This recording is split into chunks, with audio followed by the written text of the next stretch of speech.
مرحبا، احنا هنا بسلسلة للمعلومات الاقتصادية نتحدث عن معلومة اقتصادية بدقيقة. اليوم راح نتحدث عن القرض.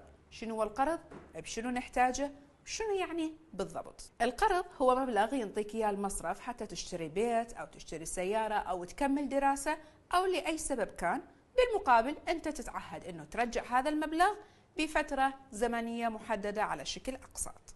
شنو يختلف القرض عن السلفة؟ طبعا القرض يكون أكبر ولحاجة معينة وتكون بضمانات أكثر من السلفة، أما السلفة فهي تكون مبلغ أصغر بفترة زمنية أقصر، وعادة ما تنطي للموظفين وللمتقاعدين أيضا.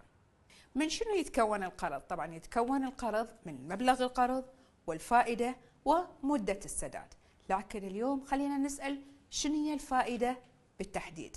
الفائدة هي الأرباح اللي ياخذها المصرف مقابل هذا القرض أو هذه السلفة.